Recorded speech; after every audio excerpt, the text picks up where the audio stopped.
Hello and welcome back to the Proud Ole History Podcast, where we talk about anything and everything Ole Miss sports. Today we're going to be diving into the 2025 Rebel football team that is currently rolling through the season. I believe they're at 7-1 at the moment. Not an unheard of number from Ole Miss, but definitely something to strive for every year. And we're really just going to be breaking it down, all the games that have already occurred this season, and then sort of hopes going into the playoffs. It's just me today. We had a lot of sick co-hosts. Hopefully they'll be feeling better soon. But in the meantime, you have me. So the first thing I wanted to talk about was just kind of the trajectory of this program. Whenever Lane Kiffin first took over, he took over from a bit of a poor spot. And we're not talking about the past. We're talking about this team this year. But you can see from everything that Lane Kiffin has done, he has turned this team into something that it would be unacceptable to go 8-4. Whenever he first took over, like I said, we had that rough spot. And then within a couple of years, the Rebels were 11-2, which was the best win total in school history. Then you go to that next year, I believe we were 10-3 after our bowl game win over Duke in the Gator Bowl. And then coming into this year was not supposed to be the year. Last year was 100% supposed to be the year because we had Dart.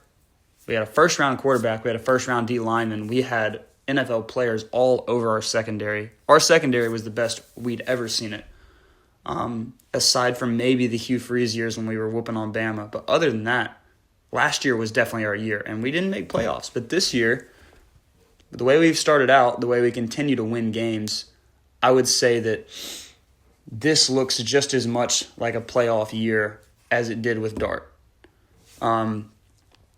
Coming into the 2025 season, the question really was, is it time to move from very good to truly elite, seeing as that college football playoff had recently gone to a 12-game playoff? I mean, it really, really opens the door for good teams to get their foot in and actually make their way to something great, to become truly elite, to make your way through the playoffs and end up somewhere incredible.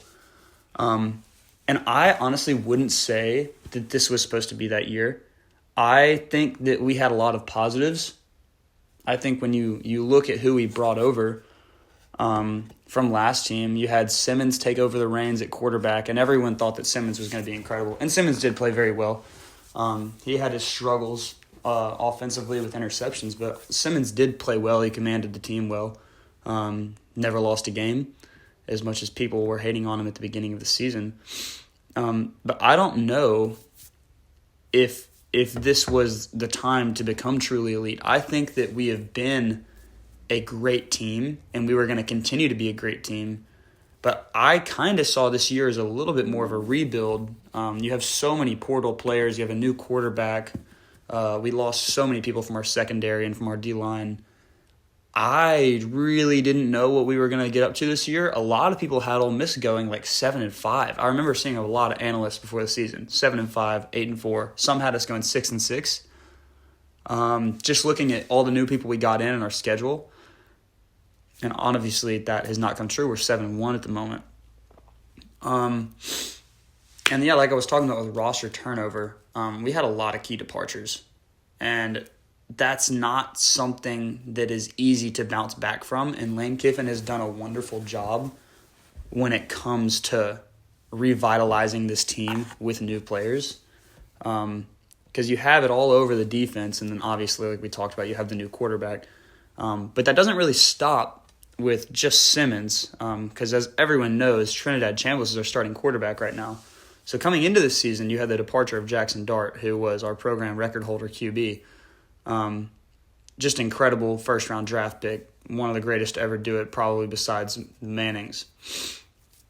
And then you have Simmons come in, and Simmons had flashes of greatness from the Georgia game, but you couldn't exactly call Simmons a perfect replacement for Dart. They had different play styles. So the team then adjusted to Simmons' play style. They got ready for the season with Simmons. And then I believe it was 3 games into the season, Simmons goes down with an ankle injury, and in comes Trinidad Chambliss, our D2 backup, who had just gotten on the team this summer, won a D2 national championship at his previous school. And then again, the offense has to shift, and I think that Kiffin has done a really good job with handling these shifts because that's kind of what we've been doing all year. We've been shifting and adjusting and somehow seemingly coming out on top. I was talking to one of our co-hosts the other day about Trinidad Chambliss. Just wanted to get his opinion on it. And the question that I asked him was, what about Trinidad do you think keeps putting him in these positions? Because if you don't know, Trinidad Chambliss, at his former D2 school, he got the reins due to a small injury to their quarterback, never let go. He proved in his first couple games that he was a winner and that they should stick with him. And then the exact same thing happens here at Ole Miss. Austin Simmons is healthy now, as far as I know. He could go in at any time, but Trinidad Chambliss has taken over the reins completely. It seems like, to me, Trinidad Chambliss, although he is a good quarterback, he has a great spiral, good arm, good legs, I think it's more so that he just has winner in his DNA. Because when you look at the games that we've played, give me a second to pull this up on our stat line, but we haven't won many SEC games by more than a touchdown. And that is just the nature of college football right now. You're not going to win SEC games by more than a touchdown. At least you're not supposed to. But yeah, so you start off the year. Let's go back. Start off the year, Georgia State. Obviously, Simmons is playing. It's a 7-63 win. Everyone expected that.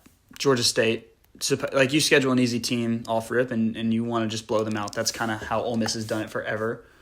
Although Simmons did have 2 interceptions in that game. But then you roll over to Kentucky. This is our first SEC game. Now, Simmons still has the reins here. And I do believe he had another pair of interceptions in this game. But 30-23, and I really feel like that says a lot about the team because, Kentucky's a good team, but are they good enough to give Ole Miss a scare on the road? I don't think they were. I know they beat us last year at home, but I thought that was more of a coaching problem than a player problem. It seemed like they were holding too much back. Any SEC team is going to be a formidable opponent. I think everyone knows that. If you're in the SEC, you have a different caliber of recruiting. You have a different caliber of player. They stand taller. They are bigger. They eat more. Like, that's just how it is in the SEC because SEC football is football. Apologies. So you get out of that game 30-23. And then you go over to the Arkansas game 35-41.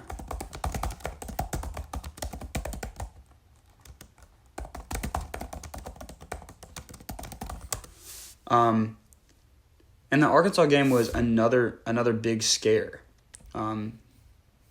Because Trinidad Chambliss, I believe he took over during this game. So Trinidad Chambliss comes in. I don't remember at what point Austin Simmons got injured, but I do know that Trinidad came in and just had the fans scared because, this was a big game. It's an unranked SEC team at home. It is a must-win because you can't lose to an Arkansas football team and then go out the rest of your season when you still have to play ranked LSU, ranked Georgia. And South Carolina and Florida are still incredible teams besides OU. Like, we had tough teams all over the schedule. You can't drop a game to Arkansas. Absolutely not. There's no way in my mind that you can just go drop that game and then have any hopes to make playoffs because if you drop that game, what's your next drop game? You really don't know. But this was the first time we got to see Trinidad in action. And like I said a minute ago, the whole point of this, I think that Trinidad really has winner in his blood. I think that you saw that at the D2 level, and I don't think it matters what level you're at. I really feel like if you're a winner, you win.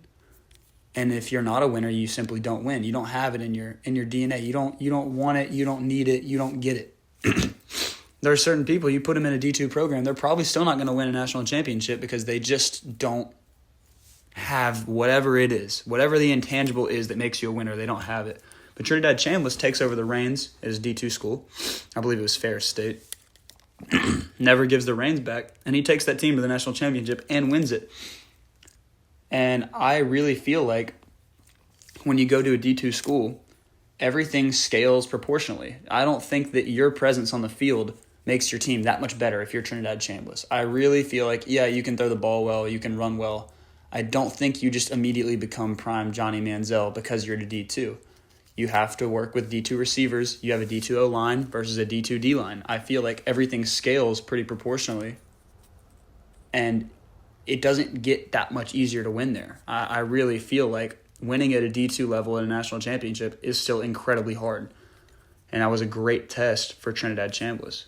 He comes in, he wins that, then he transfers to Ole Miss in the summer on a fluke that we'll talk about later, fluke recruiting. And then now he's here. He takes over versus Arkansas, gets us out of the game. 35-41, wasn't pretty. Defense couldn't stop. I don't know a good analogy for that. Defense couldn't stop a thing. What Nick Saban said with the tin horn, The defense, and that's kind of how it has been. I mean, Kentucky, they played well because we played terribly on offense, and we ended up coming out of that with a win. But at Arkansas, we had very, very little stops. Arkansas's defense played terrible as well. It was an offensive showing for sure, and we just happened to get out of there with the win because we had I wouldn't say lucky, but we had a good fumble late in the fourth quarter from Arkansas's quarterback, Jalen Green, that let us get out of there. Who's to say if they would have driven that ball down the field and scored again, but if they had, we would have lost. But we didn't. Trinidad Chambliss comes in, first big win. Our unranked Arkansas must-win SEC game, got it. Then you move on to Tulane. Tulane was actually closer than most people would have liked in the first half of the game because I remember watching. I was a little bit disappointed, but you come out of it 10-45.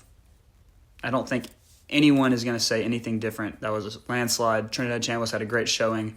Don't think he threw any interceptions. I think he had a couple, maybe a running touchdown, had a lot of yards in the air. He looked great. Then you move on to LSU, which is undoubtedly Trinidad Chambliss's biggest test so far. Probably one of his biggest moments of the season was this win. LSU are they now unranked? That's crazy. Unranked LSU now was ranked number 4 in the country at the time after they got a bogus win over Clemson. Clemson was ranked highly. Clemson is terrible this year. Anyway, LSU should never have been number 4. But because they were number 4 coming into this game, LSU is a formidable team. I believe we were 8 or we were like 10, something like that.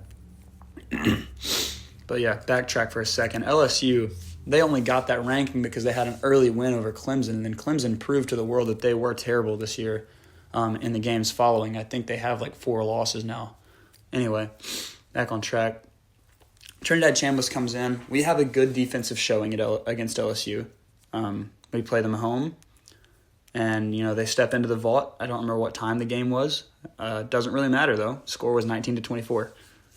It didn't seem like we were rolling at any point in the game, but we were getting by. And I think that's another part of being a winner. It doesn't matter how it looks. It only matters at the end of the day that we got 24 points and LSU got 19. Defense played well. Offense played very well. Especially LSU does have a good defense, and their captain of their defense, Whit Weeks, is dating the coach's daughter at Ole Miss. So I'm sure they were a little bit extra motivated, but didn't really matter at the end of the day. Came out of that with a win. I kind of want to see Trinidad Chambliss' stat line from that game, so I'm going to look that up. Trinidad Chambliss, yeah, look at this. Now, he threw 39 passes, which is an incredible number of throws, but Trinidad Chambliss had 314 yards, 1 TD, 1 interception. I actually watched that interception. I'm not entirely sure that was all his fault, but it goes on the stat line. He also rushed for 71 yards. He was almost our leading rusher, right behind Kewan Lacey. You could definitely make a case that we lose this game with Austin Simmons. And I'm not talking about the quarterback play. I'm talking about these 71 rushing yards.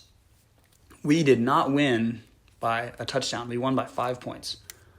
It is not outrageous to say that if Austin Simmons is in the game, no hate to Austin Simmons, we know Austin Simmons can't run quite like Trinidad. Austin Simmons is a good runner. That is true. He can run the ball. But Trinidad is an excellent runner. I mean, he really brings another element to that run game because you can't just get lazy and ignore him. He's always a threat in the run game, which is why that passing game opens up for him so well. He had almost 400 all-purpose yards. Not crazy to say, that he is a big reason we won that game. Obviously, Kewan Lacey with 90 yards and 1 touchdown. Yeah, that was incredible. We needed everybody. You don't win SEC games by yourself, obviously. But Trinidad Chambliss coming into that game as the backup, only starting for 2.5 games or 1.5 games coming into LSU, I would 100% say Trinidad Chambliss is one of the biggest reasons we won that game. So you come out of LSU. We have a bye week. After the bye week, we play Washington State. But then after Washington State, we played Georgia. So I've been trying to rationalize this in my head for a while now. What did Ole Miss do with their bye week and then their Washington State week that made us play so poorly? Washington State is actually one of the lowest ranked teams in the country. No hate to Washington State. They got beat by the University of North Texas by 47 points. 47. We beat them by 3. They are one of the lowest ranked teams in the NCAA. That is a fact. I'm not just hating on them. They actually legitimately are one of the lower ranked teams in the country. And Ole Miss, number 8 Ole Miss, actually we might have been higher at that point. I think we were number 4 after LSU maybe. I'm not sure. I think we were. Because LSU was 3. Anyway. Number 4 Ole Miss plays Washington State at home in an empty stadium, by the way, because the student section empty stadium is a stretch. There was probably about 50,000 people there. But the majority of the student section was at Auburn that weekend. I don't remember who they played. It was Auburn versus I don't know, Georgia, A&M, Tennessee, something like that. But regardless, it was a bit of a dead environment. It was like an 11 o'clock game, maybe. I don't know, maybe 11:30, maybe it was a noon. Biggest scare of the series, or of our series of games thus far. Ole Miss had 24 points. Wash State had 21, and they had the ball going into the last drive. They were about to come back and score on us. They got a long 4th and 10 on their own goal line to keep it alive with 2 minutes left. But once again, Trinidad Chambliss plays well here. Our struggles were really on defense and in the red zone. Trinidad had 250 yards, 2 touchdowns. Kewan Lacey had 150 yards. We had no problems running the ball.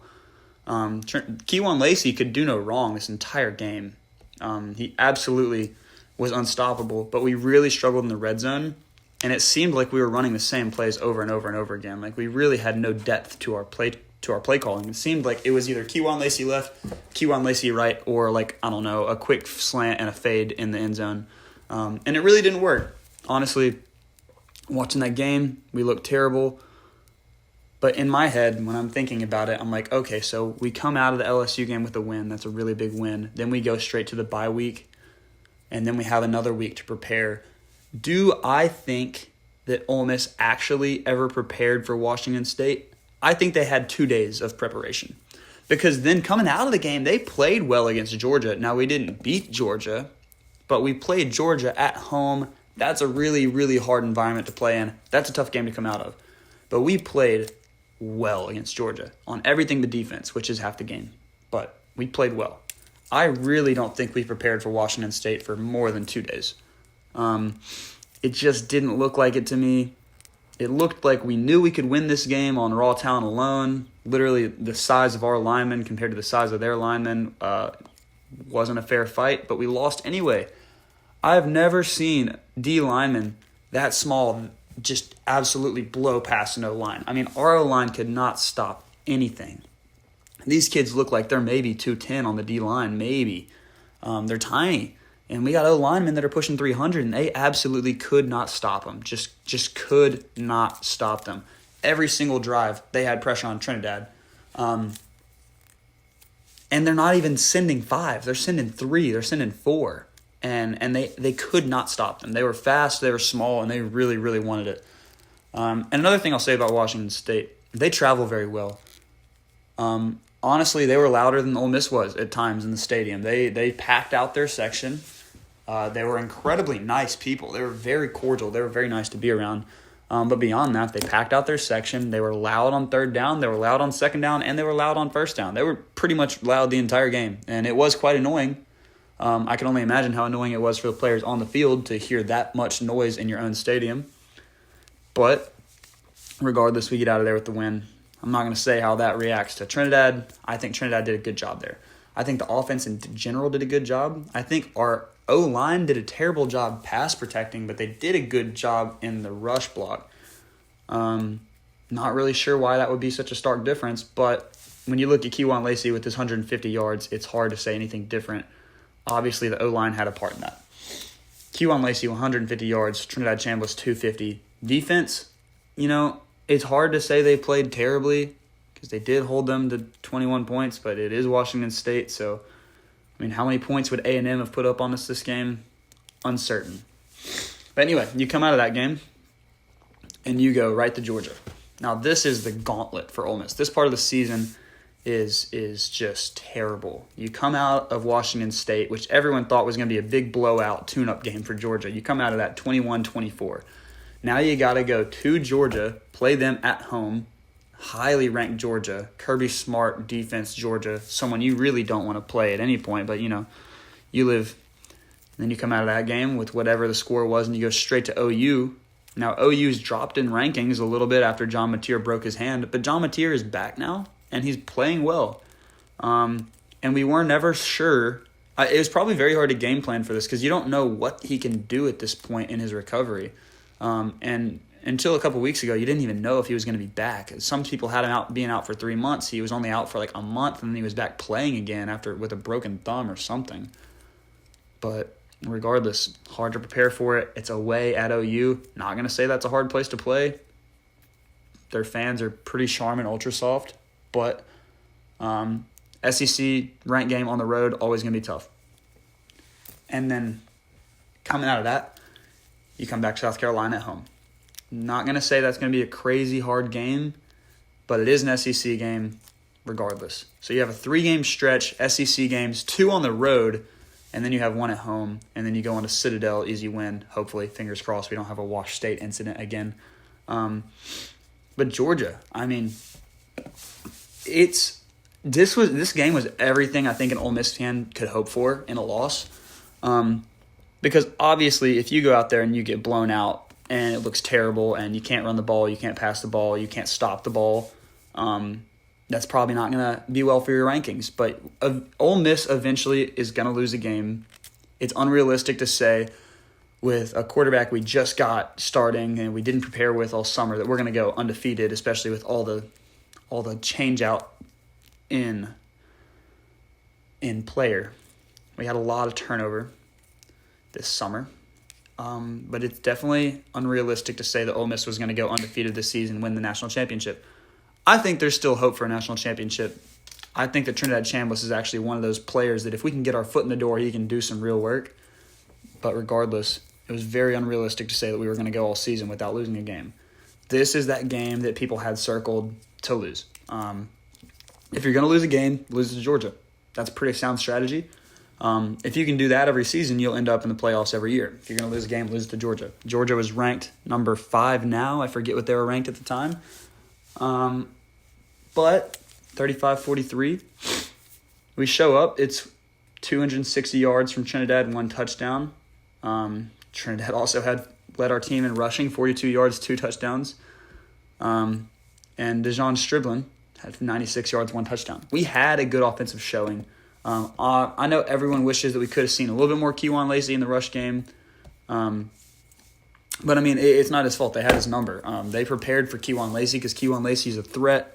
And whenever you over-prepare for the running back, that quarterback run is going to open up significantly. So that's exactly what happened. Trinidad Chambliss got to do a lot of work on the ground. Those 2 rushing touchdowns, I think that says a lot about what happened with Wash State. We struggled in the red zone to pass in the red zone. I think that we were trying to get Trinidad to be a little bit too quarterbacky, and that's never what he is. Trinidad is a winner at heart. I don't think it matters if he throws it or passes it. I think it just matters if he gets in the end zone. If he wants to rush for 4 touchdowns and throw for 0, I would be perfectly fine with that. And against Georgia, brings it in for 2 touchdowns. The second he sees an opening, I believe that Trinidad understands his own legs. I think he knows what he can do. And when he sees an opening like that, boom, end zone every time. So he had those 2 rushing touchdowns and 1 passing touchdown. The defense played terrible, but that's not unusual, especially with all the turnover we had. Defensive schemes are hard to get down, especially when you have turnover in important players. Like, your whole scheme is shifting. So you come out of this game, poor defensive play, but not unusually poor, so it was fine. Honestly, it played better against Georgia than they did against Wash State. If they would have played like they did against Wash State, they probably would have put up 70 on us. Albeit we didn't stop them on any drive, I don't think. But, So, you come out of this game. I think this was a perfect loss. You had a really good showing from your quarterback, your Heisman contender quarterback. You had good wide receiver play. Your defense played medium bad. But I really think that that's kind of how it goes right now with college football. I think there's a lot of poor defensive play when everyone has the supercharged offense. I think Georgia is one of those teams that is supposed to have crazy defense, but look at them. They let Ole Miss put up 35 on them. So it's hard to say how bad is a defense when your defense played somewhat poor, but you gave up 43, and the Georgia Bulldogs, who are supposed to have this incredible defense, gave up 35. So I would say the defense played negligible. I think they played to their ability, and they played to the game. Obviously, you get 1 or 2 stops, we win this game, but that's a lot to ask when you're competing against Georgia. The offense, played incredible. Special teams, I don't know, I wasn't really paying attention. But you come out of this game, it doesn't affect your ranking that much. You lost to a highly ranked Georgia, and you played well. It's not all about wins and losses. It's about how you play.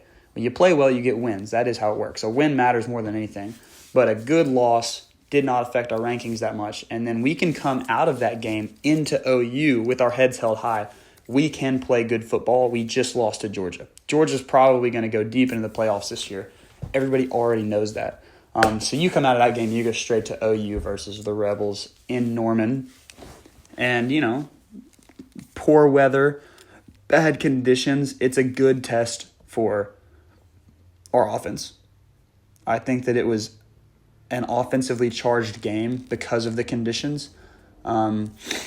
It's a lot harder to get out there and set your feet in wet ground as a defensive player when you're having to monitor the offense, shift around the field, actually have to cut and drive out. As opposed to the offense, for the most part, are running in one line. Maybe you have one cut, and you can kind of measure where that's coming in. It's a lot harder to lose your footing as an offensive player than as a defensive player because you're constantly having to adjust to what the offensive player is doing. And when that ground is wet like it was because it rained all night, it was very slick. You even saw Trinidad Chambliss fall multiple times. But it's really a good test of the offense because this is kind of free reign. You have the ability to do a lot when it's a game like this. It's not raining at the time of the game, so the ball's not wet. You don't have any problems with that, but the defense is definitely going to struggle to keep up with you, and look how it turned out. Trinidad Chambliss, 315 yards, 1 touchdown. Keewan Lacey, 78 yards, 2 touchdowns. Winston Watkins, 111 receiving yards off just 4 receptions. And an OU receiver had a great day as well. Isaiah Satania, 131 yards for 1 TD. I do believe he had a game-sealing fumble at the end, but, you live and you learn. You come out of this, good win. Oklahoma was a ranked team. Ole Miss was a ranked team. Our rank goes up. Their rank goes down. I guess you could say it like that. 34-26. This is just another one of those SEC wins by 1 touchdown or more. Just a little bit scary at times because you don't want to get out of so many games by a touchdown because you're always leaving it up to chance. You never want there to be a potential game-winning drive because statistically speaking, someone will complete that game-winning drive at some point. Just look at Mississippi State. Just look at Arkansas. They have been so close to greatness this year multiple times. I would say State more than Arkansas. Mississippi State has been so close to greatness multiple times this year. And they've been on the receiving end of game-winning drives often. I think that says a lot about their defense and their coaching maybe, but you don't want to be them. At any point in the season, that could happen to Ole Miss if they continue to have these close games. But I do think with Trinidad Chambliss at the reins, someone who has been and won at any level, I think that matters. I think that while Trinidad is here, I think that we will have less struggles with these late comeback wins, because I think that he can feel the environment, feel the air around, like, hey, we could lose this game. Like, it's really time to get the offense going, because you do see that come out at times. I mean, at the end of the Georgia game, there wasn't much possible. The offense was absolutely gassed. They'd scored 35 points. They'd been on the field for the majority of the game. But I think you have seen with a lot of these SEC games, the offense never lets off. They're always ready to go out there and score, because they have a good leader, they have a good coach, and they have a good mentality when it comes to this year. Like, this year wasn't supposed to be the year, but you get what you get. This year is looking like a playoff year for Ole Miss, and if that's what you get, that's what you're going to work with. Ole Miss could go to the playoffs. They could have a deep playoff run. They could win the national championship if they continue to win by a touchdown. As long as you win, it doesn't matter how many points. Obviously, as a student and as a fan, I want to nitpick the team. Like, oh, I wish we would have scored. Oh, if we would have won by 2-3 touchdowns, like, we would have had a better showing. But the only thing that affects the record is us having at least 1 point more than the other team. So if we continue to do that for the rest of the season, we could beat South Carolina, Citadel, Florida, and Mississippi State all by 6 points total, and we would still come out of this season 11-1. Then we would go to the playoffs, and if we continue to do it, we'll win it out. So I think that there's a lot of good things that have come from the season thus far. And in the next episode, we're going to really break down what we think is going to happen for the rest of the season, potential playoff spot, potential playoff opponent, seeding, all of that. We're going to really look ahead to what do we think Ole Miss needs to do in order to get a good playoff seed, and then where do you go from there? Once you get in, what is the mentality of the team? What is the mentality of the coaches?